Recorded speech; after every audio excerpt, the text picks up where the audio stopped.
بدي رد بهذا الفيديو على الأخ مضر اللي عمل فيديو عم برد علي بشأن العلويين، اللي هو طبعا عم بيأسس كنيسة الساحل الغنوصية. للأسف يعني كان الرد غير موفق أبدا، لأنه كل النقاط اللي ذكرها فيما يخص المسيحية هي غير صحيحة. يعني هو الشخص ممكن يكون متعمق في الغنوصية، بس في المسيحية لا يعرف شيء للأمانة. يعني أول شيء هو قال بالفيديو، رح أرد نقطة نقطة طبعا. يعني أول شيء هو حكى بالفيديو، أنا كتبت سجلت نقاط. أول شيء إنه في وجود مسيحيات متعددة، والمسيحية ما توحدت إلا على عهد الإمبراطورية الرومانية. هذا الكلام غلط تماما، هذا الكلام غير صحيح. الكنيسة الأولى هي كانت كنيسة واحدة نسميها نحن الكنيسة الرسولية، يعني لا كان في لا بروتستانت ولا كاثوليك ولا أرثوذكس، كانت كنيسة رسولية، كانت واحدة الكنيسة، لم تكن منقسمة. بدأ انقسام الكنيسة في القرن الرابع، عندما بدأت تدخل الهرطقات إلى الكنيسة ومحاولة تفسير شخصية المسيح، فانقسمت الكنيسة في القرن الرابع، وهذا نحن بنسميه الانقسام الكبير. من قبل ما كانت الكنيسة منقسمة، انت عكست، هو عكس الموضوع بشكل كامل. قال كانت انه قال كنائس متعددة ومنهم الغنوصيين اللي هن اساس المسيحية، وهذا الكلام غير صحيح على الإطلاق، وليس عليه أي إثبات تاريخي. يعني أنا لاحظت أنه كل المعلومات اللي هو جابها في الفيديو ليس عليها أي دليل تاريخي. أنا بحثت حتى يعني أنه هل هذا الكلام له مصدر تاريخي، ليس له مصدر. كلام هو هيك بده، هذا الشخص هو هيك بده، يعني ليس لكلامه دليل من أي مصدر بحثي. يعني هو هيك بده انه تكون قبل الغنوصية، خلص هيك هو بيطلع بيقول هيك، وفي بعض الناس بيصدقوا يعني هذا الكلام. تاني شيء هو قال انه الغنوصية موجودة في الصوفية وليست في العلوية الإسلامية، وهذا كلام خاطئ. وهذا كلام العلويين كلهم اللي هن بيعتبروا نفسهم مسلمين رح يعارضوك فيه، وانا بعارضك فيه شخصيا. الغنوصية بعض عناصر الغنوصية ماشي لبعضها، مو كل شيء عند الصوفيين. آه يعني مو كل شيء عند الصوفيين هو مأخوذ من الغنوصية، أو ما اقتنعوا بالغنوصية ككل، أخذوا بعض من أفكار أفلاطون، ماشي، الغنوصيين عفوا الصوفيين. ولكن العلويين المسلمين بديانتهم في عناصر عرفانية، اللي انت انكرت عليهم العنصر العرفاني.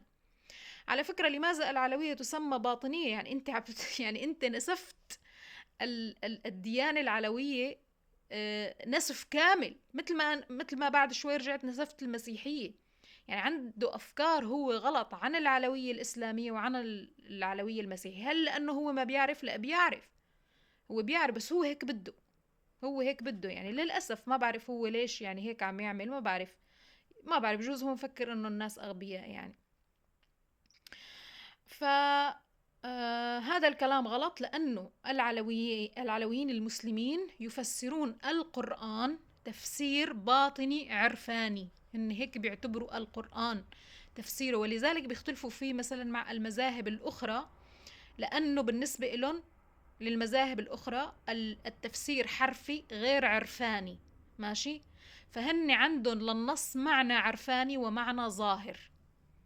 يعني الباطنية للنصوص هي عرفانية عند العلوية. يعني انت شلون نسفت هذا الجانب عند العلويين المسلمين وحطيته بالصوفيين؟ يعني فما بعرف انت، يعني ما هيك هو هيك بده هيك، ما هو شو هو هيك بده.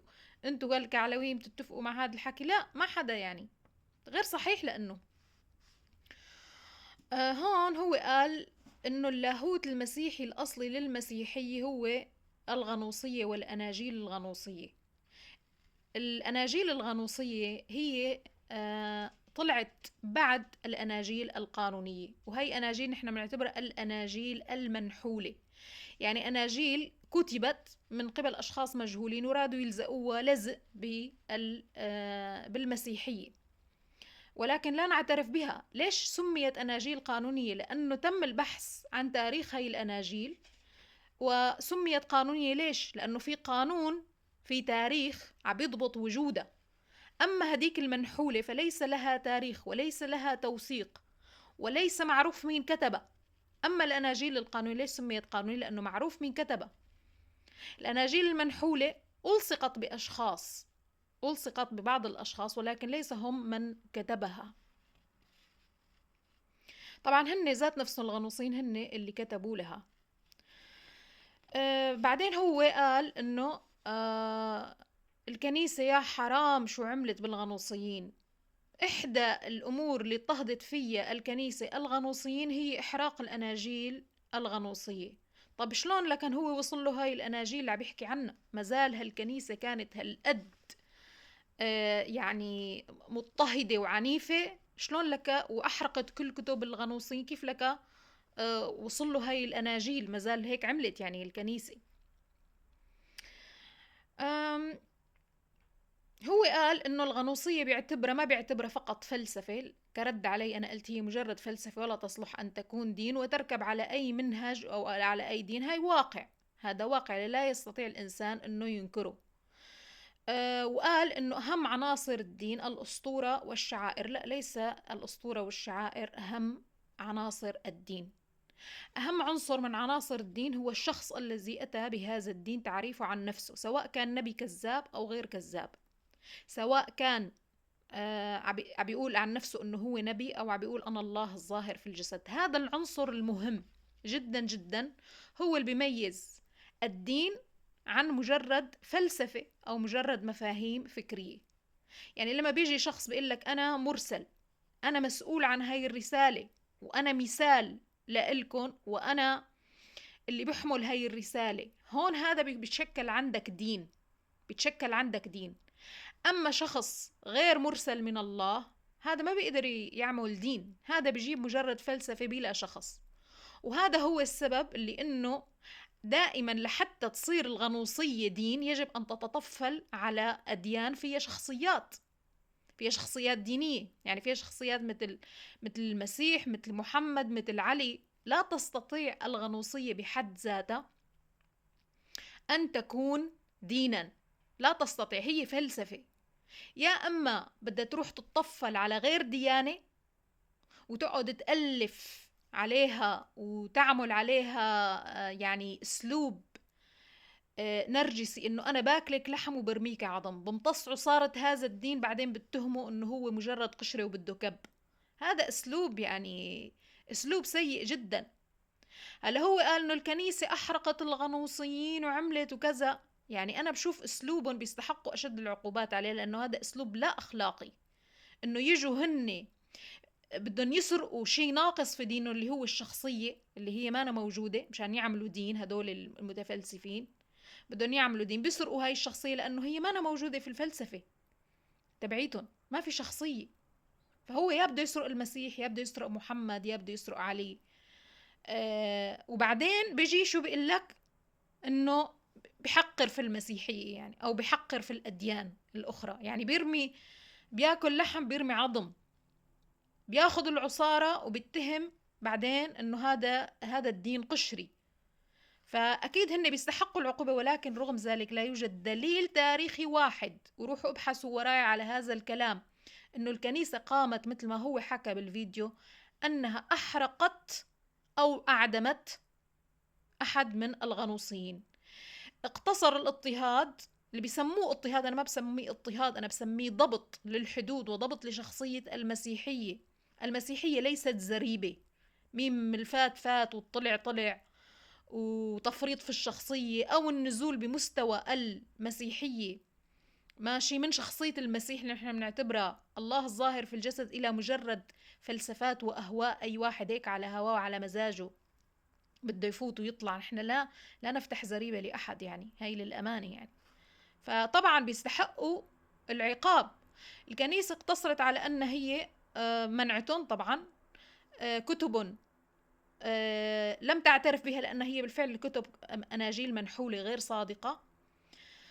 سأكمل معكم الفيديو بالجزء القادم. لحظة. طبعا كل إنسان يبحث عن سلطة أو يريد أن يأخذ ما ليس له بالأول بيدعي إنه هو ضحية ويبالغ في المظلومية. يعني أي محتل مثلا، أي شعب لنفرض إنه هو يريد مثلا إن يحتل قطعة أرض أو ياخد شيء مو لإله، فورا بيدعي إنه هو شعب مضطهد أو فئة مضطهدة من قبل بقية البشر، وبيقعد بيطالب معناته أنا بدي أرض، أنا بدي كذا، أنا بدي امتيازات. هذا أسلوب يعني خلص عفى عليه الزمان، صار يعني معروف جدا، والمبالغة في الظلم، وحتى بيجيب قصص وهمية وبيقعد بيحكي.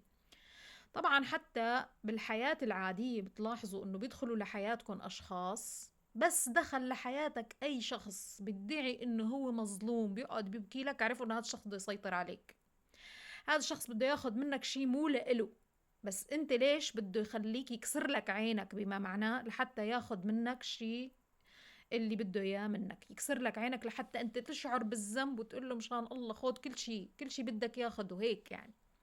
فادعاء انه الكنيسة اضطهدت الغنوصيين وبهدلتهم وحرقتهم وأعدمتهم، هذا الكلام غير صحيح، هذا الكلام غير صحيح. منعتهم وحطت لهم حدود، وبيستاهلوا ينحط لهم هاي الحدود، لأنه بدهم يحولوا المسيحية إلى زريبة، الداخل داخل والطالع طالع. وبالمسيح وبالإنجيل نحن الرب حذرنا من الأنبياء الكذبة، إنه اللي رح يجوا بعدي أنبياء كذبة. فإذا أنا بدي أمشي بالمنطق الغنوصي، قال أنا ما بيهمني غير الجوهر، ما بيهمني لا الشخصية ولا الهيكلية، بيهمني بس الجوهر. آه فأنا معناتها ما بيهمني أي يعني مين إجا مين راح، مين قال عن حاله أنا نبي من عند الله، أنا لازم أمشي وراه. وهذا بالفعل اللي عملته الغنوصية، تركت المسيح وتبعت محمد وعلي، يعني هذا اللي عملوه، نحن نرفض ذلك. انت تروح تجيب لنا كتب تدخلها على المسيحية مثل القرآن ومثل غير القرآن ومثل ما بعرف شو، وقال يعني انه نحن لازم نكون متسامحين، واذا ما نحن متسامحين وفلتانين وعملنا ديننا زريبة سنتهم بالعنصرية. يعني مثل حرامي جاي عبيدق عبابك وعبيقول لك فوتني على بيتك، وانت عارف انه بده يسرقك وهو عارف حاله بده يسرقك، بس اذا ما فتحت له الباب بيتهمك انك حرام، انك انت بخيل، انت بخيل ما خليتني افوت اسرق، بخيل، انت بخيل، انت مو كويس، انت بخيل. هيك من هذا المنطق هن بدهم الامور تفلت. مثل المسلمين وقت دخلوا على اوروبا وصاروا يقولوا مو انتم عندكم حقوق انسان، اذا ما مشيت اوروبا وصارت اسلاميه مثلهم بيتهموا الاوروبيين انتم عنصريين، انتم مو كويسين. يعني انا بقول لهذا الشخص يعني لازم يتحرر من هاي العقد الاسلاميه اللي هي لا زالت لسه موجوده عنده، يعني انه يا بفرض انا نفسي عليك يا بدي اتهمك انك انت عنصري ومضطهد ومو كويس. أم في كمان هون حكى على موضوع جوهر الأشياء، إنه المهم هو جوهر الأشياء والطريق للوصول إلى هذا الجوهر ليس مهم. خلص معناتها كل إنسان يوصل لهذا الجوهر بطريقته الفردية. ليش لحتى تأسيس أساسا فلسفة غنوصية أو تأسيس أي نوع من الاتجاه الفكري؟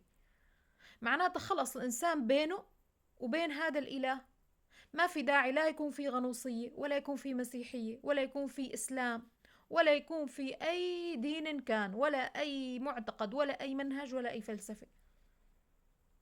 ما زالت كل الطرق تؤدي إلى روما مثلا.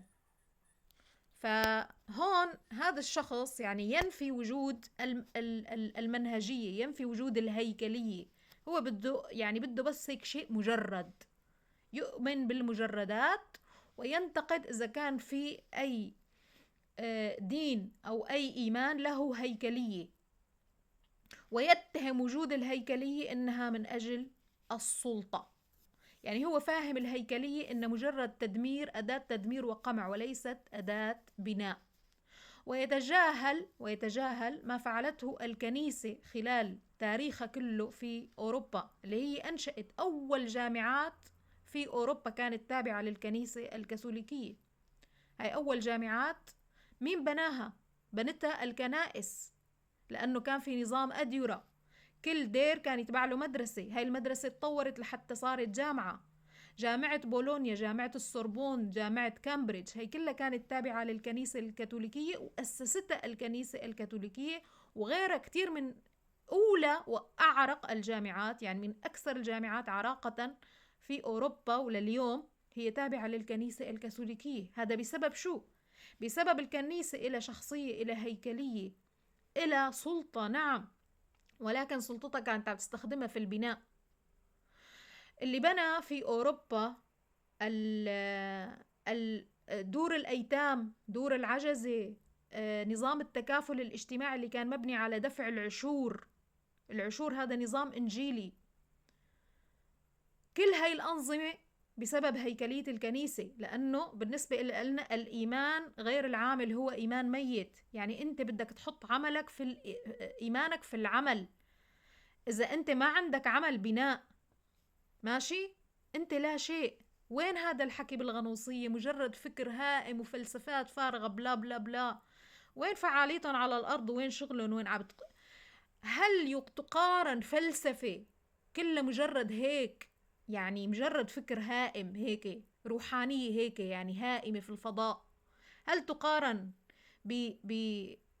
بدين أسس كل هذا العمل الإنساني اللي بنى كل المجتمع الأوروبي والمجتمع الغربي والمجتمع المتحضر، أسس حقوق الإنسان كلياتها، كله كان نظام أديرة. هاي المؤسسات الإنسانية اللي عم بتشوفها، وحتى نظام التكافل الاجتماعي كان كله هو نظام كنسي ونظام أديرة. لا، الكنيسة هي مجرد أداة للقمع والسلطة. طبعا مثل ما حكينا عقدة الاضطهاد من شان يسرقوا شيء هو ما هو لإلن، هو مو لإلن. طبعا بدنا نشوف، عم بيقول انه سبب اضطهادهم كان انه هن يرفضون العهد القديم والاختلاف على طبيعة العالم المادي. طبعا اللي هو ما بيعرف شو علاقة الكنائس المسيحية بالعهد القديم. هو لحد الآن ما عارف أبدا شو علاقة الكنيسة بالعهد القديم، رقم واحد. رقم اثنين، هو ما عارف انه، او مو ما عارف، اخفى موضوع العالم المادي. الغنوصية تؤمن ان هناك خالقين، خالق للعالم النوراني، ماشي، وخالق للعالم المادي. وخالق العالم المادي هو إله آخر شرير. طبعا انت جاي بدك تدخل للكنيسة فكر وجود إلهين، إله شرير وإله خير، وإله الشرير هو اللي خلق العالم المادي. يعني هن بيحتقروا العالم المادي وبيعتبروه نجس. نحن ما عنا هذا الشيء. نحن برأينا كمسيحيين الخالق هو واحد، وهو خالق العالم النوراني وهو خالق العالم الفيزيائي. وبنظرنا العالم المادي هو عالم بريء. الشر موجود في الإنسان فقط وليس في المادة، وليس في المادة بحد ذاتها. فطبعا هذا فكر مهرطق وفكر سيء، انه يكون العالم المادي نجس حسب التفكير الغنوصي، وانه في إلهين، إله شرير خالق. يعني هن عطوا خلينا نقول انه هاي الصفة، انه هذا الإله الشرير هو الشيطان مثلا، لنفرض كشخصية يعني هيك رمزية. هن بيعتبروا انه الشيطان خالق مثله مثل الله يعني. فأكثر من هيك هرطقة ما في. طبعا ما رح تقبلهم الكنيسة يعني. وبعدين بقول لك ليش ما قبلتنا، ليش ما قبلتنا الكنيسة. بالنسبة للعهد القديم، طبعا العهد القديم له عدة أقسام. أول شيء فيه القسم الناموسي، هذا اللي ما ألغى المسيح، وكان واضح جدا ما أتيت لي ألغي الناموس وإنما لأتمم.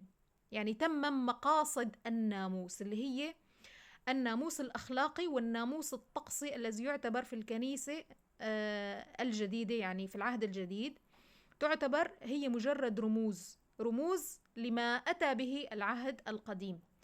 أما ما يخص اليهود فهذا نعتبره خاص باليهود، اللي هو أنت صورته أنه إله قاتل ومجرم يشبه إله الإسلام. هذا إله اليهود، نحن لا نأخذ به ولا نأخذ بكلامه، وبنعتبر ما جاء به هو لليهود وليس للمسيحيين. راجع موقف الكنيسة من العهد القديم مزبوط.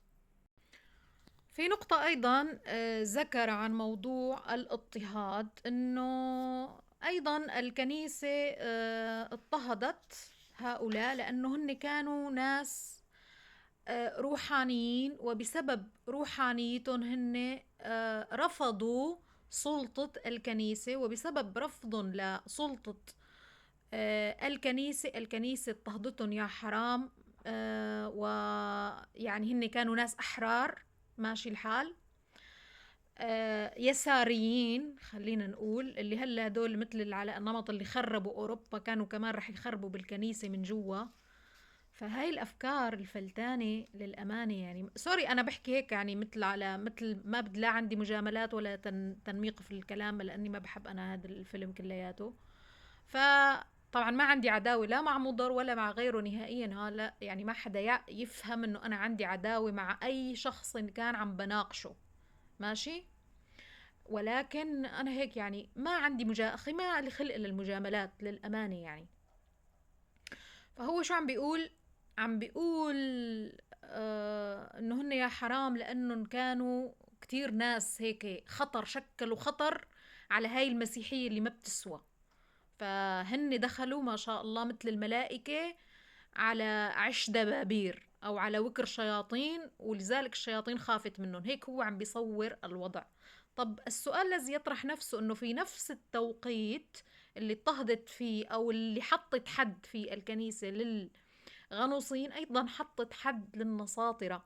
النصاطرة حاولوا يتفهوا المسيحية لدرجة ما بتتخيلها، لدرجة انه هن بيعتبروا المسيح انه هو مجرد نبي ماشي الحال، لا هو صورة الله الظاهر في الجسد، ولا هو حتى كما تعتقد العلوية انه فيه هاي الشرارة الالهية، فيه روح الله، فيه مثل الاسلام تماما. النصاطرة ايضا اضطهدتهم المسيحية، مو اضطهدتهم ما عاد يقول هالكلمة لانه هاي الكلمة غلط، حطت لهم حد وهرطقتهم وطردت حتى نسطور ماشي الحال. ما قتلته. انت لو عم تقول القتل كانت عم تقتل المهرطقين، لم تقتل المهرطقين. هي كذبة، اكبر كذبة، وليس عليها دليل تاريخي. واللي عم يسمعني يروح يشيك وراي في عدة مصادر بيقدر يطلع منها، فيه يحط على تشات جي بي تي هل قتلت أو أعدمت أو أحرقت الكنيسة النصاطرة أو الغنوصيين. شوفوا يا جماعة الخير، هذا الكلام غير صحيح. ومن المعيب إنه الإنسان إذا بده يسرق شغلة يعني يسرقها عن طريق لعب دور الضحية. هذا عيب لا يجوز يعني. فليش هل كانوا عميقين النصاطرة؟ النصاطرة من أسخف وأسطح الفكر الذي دخل على المسيحية يعني. هلأ بقى النقطة الأخيرة اللي بدي أقولها واللي أضحكتني كثيرا، أضحكتني، اللي هي فكرة العرفانية، اللي أنا يا حرام ما عم بفهمها. شو هي العرفانية؟ وأنا قلت إنه المعرفة هي معرفة اللاهوت ومعرفة الدين، وأغفلت شيء اسمه العرفانية. أنت بتعرف لأنك أنت مانك عارف شيء عن اللاهوت المسيحي، مع احترامي لإلك، مع احترامي لهذا الشخص طبعا، هو لا يعرف شيء عن المسيحية كما هي. هو عم ينظر للمسيحية فقط من منظور واحد، انه هي سلطة مضطهدة، انا بدي اسرق منها شخص المسيح وانسبه لإلي، وبعدين ضل عم بزق عليها طول الوقت هيك يعني. يعني انه بحكي عنها انه انا بحترمها وانا كذا، بس بنفس الوقت ببزق عليها، يعني نوع من استغباء العالم. فهون شو عم بيقول؟ عم بيقول انه العرفانية اللي نحن ما عم نفهمها يا حرام كمسيحيين هي العلاقة الشخصية مع الله اللي نحن ما بنعرفها يا حرام. نحن بناخد نحن بناخد الإيمان من رجل الدين، هيك مثل المسلم السني بيحط الدين براسنا داونلود. نحن ما عنا علاقة شخصية مع الله، نحن ناس سطحيين، ناس ما عنا روحانية أبدا. المسيحية المسيحية أساسا حجر الأساس فيها هو تقريب الإنسان من الله إلى درجة أن يكون ابن لله. يعني نعتبر في المسيحية الإنسان وارث لروح الله. تعرف شو يعني وارث لروح الله؟ وارث لروح الله يعني بيعرف الله والله بيعرفه، ومن خلال معرفته لله بيعرف نفسه، ومن خلال معرفته لنفسه بيعرف الله. فبيقول لك المسيح العبد لا يرث ملكوت سيده، يعني اللي علاقته مع الله مجرد عبودية، هو بياخد أجره بس. العبد بياخد أجر بس، ما بيهمه مين هو سيده ولا بده يعرفه أساسا. فقمة العرفانية إذا كانت هي العرفانية هي موجودة في نصوص الإنجيل وفي إيماننا المسيحي. وبيقول لك لأن العبد، شوف بيقول لك العبد لا يعرف ماذا يصنع سيده، أما أنتم فكل ما كلمني به الآب قلته لكم. ليش؟ لأنكم يجب أن تعرفوا الحق والحق يحرركم. يعني أنت طريقك في علاقتك مع الله هو أول شيء أنه أنت فيك روح الله. روح الله هي بتخليك تعرف الله وتعرف نفسك، وإذا عرفت الحق، الحق يحررك. يعني أكثر من هيك عرفانية ما في. أنا لا أظن أنه ما في أي فلسفة في العالم، لا غنوصية ولا غيرها بتوصلك لهي الدرجة من الشفافية بينك وبين الله، وطريق لمعرفة الله أنك تكون ابن لله وارث لروحه ولست عبد لله. وهذا موجود في أساس المسيحية اللي أنت عم بتحاول أنك تلغيه وتنفيه في محاولة تسطيح وتدفيه للمسيحية من أجل سرقة هذا الدين لصالح الغنوصية. وطبعا كل المسيحيين بيعرفوا هذا الحكي، من أبسط شخص مسيحي إلى أعمق شخص مسيحي. طبعا البسيط بيعيش هذا الشيء ممكن بشكل فطري وبشكل عفوي، ماشي. الإنسان المتعمق أكيد بيبحر في هذا الموضوع أكثر وبيعرف أكثر، ولكن هو موجود ويعلم في الكنائس حسب درجات بقى فهم المؤمنين يعني. فعلاقة كمان المسيح بالإنسان هو علاقة فردية. بيقول إنه أنا أدعوكم بأسمائكم، يعني واحد أنا علاقتي مع كل شخص هي علاقة فردية وعلاقة شخصية، ليس علاقة قطيع. وبعدين قال إنه نحن كمسيحيين نضع بيننا وبين الله وسيط رجل. دي منين اجت هاي المعلومة؟ أعطيني مصدر هاي المعلومة من وين جبتها. لا يوجد مسيحي واحد منذ أن أتى يسوع المسيح ومنذ تأسست الكنيسة لليوم ما في ولا مسيحي بيعتبر أنه رجل الدين المسيحي في الكنيسة هو وسيط بينه وبين الله نهائيا.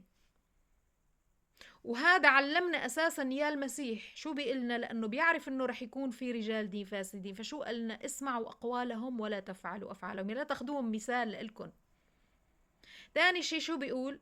من أراد منكم لتلاميذه اللي بدهم يؤسسوا الكنيسة من بعده، من أراد منكم أن يكون كبيرا فليكن لكم خادما.